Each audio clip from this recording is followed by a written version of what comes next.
So ayun mga kagatas, at nandito na nga tayo sa Quezon City branch ng Diwata Pares Overload. At maya-maya hanapin natin si Diwata at gagatasan natin si Diwata. Siyempre, dito sa kanyang bagong parisan sa Quezon City ay titikman natin lahat ng iba't ibang klaseng bagong putahe ni Diwata.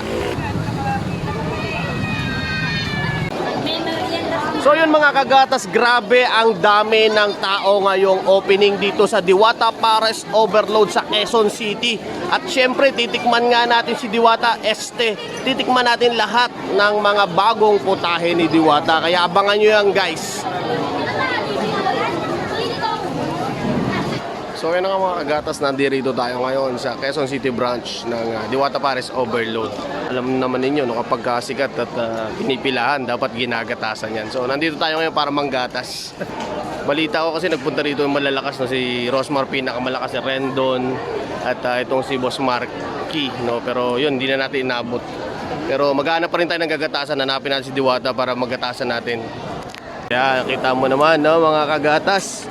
At talaga naman dumog ng tao ang grand opening nitong Diwata Pares Overload Quezon City branch. Yan, talaga namang hindi mahulugan ng karayom.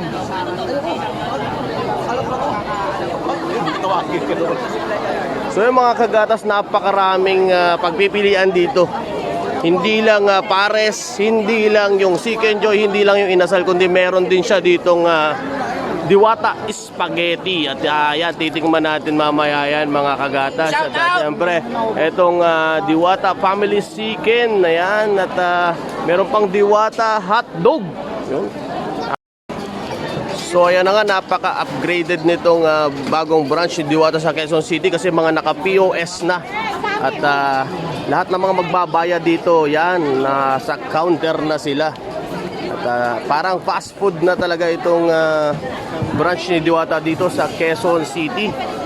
Ganon din kadami, no? Ito, ganto kadami ang tao ngayong araw ng grand opening ni Diwata. Yan. Napakalaki ng kanilang pantry dito sa bagong branch ni Diwata. At ayun, nakikita nyo yung holy water ay may sarili talagang tangke at mga purifier. At syempre yung kanilang kitchen dito mga kagatas. Ayan. So nakakatakam talaga itong mga bagong putahe, no, nitong si Diwata dito sa kanyang bagong branch sa Quezon City. So ayan ang mga kagatas, at biglang bumuhos itong ulan dito ngayon sa Diwata Pares Overload sa Quezon City branch. At yan, medyo mukhang malakas-lakas itong ulan na to, pero titignan natin kung matitinag ba yung mga kagatas natin dito, no, yung mga customers, yung mga gustong makatikim ng bagong mga putahe ni Diwata. So abangan natin yung mga kagatas. So yun na nga mga kagatas, at umuulan na, kailangan na sumingit na lang tayo dito para makagatas tayo ng maayos.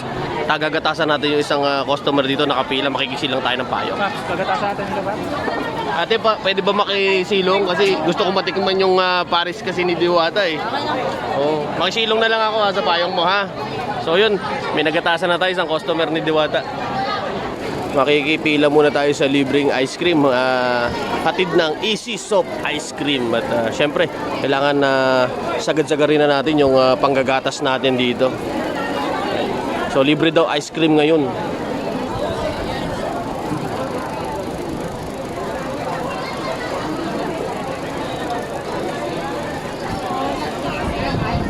So yun mga kagatas, nakikisilong na lang tayo dito habang nakapila tayo. Te, pwede pa silong ha. Nakisilong lang tayo kay ate habang nakapila tayo para matikman natin si Diwata. So yun nga mga kagatas, at mahigit kalahating oras na tayo nakapila dito. Sinabutan na tayo ng ulan, no? Matikman lang itong si Diwata. Kaya konting tiis na lang. Siguro mga nasa pang 20 na ako mula sa counter. Konting tiyaga pa, magagatasan din natin si Diwata.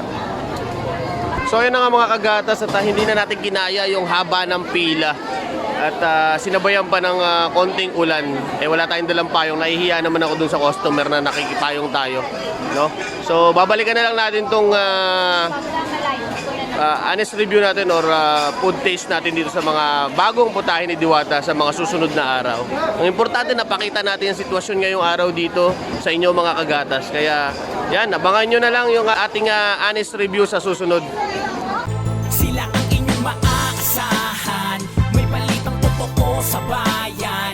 Mga kwentong hango sa tunay na buhay, galing sa kanila mismo ang salaysay. Bagong makabayan na mamahayag, makadiyos, makatao, makabayan lahat.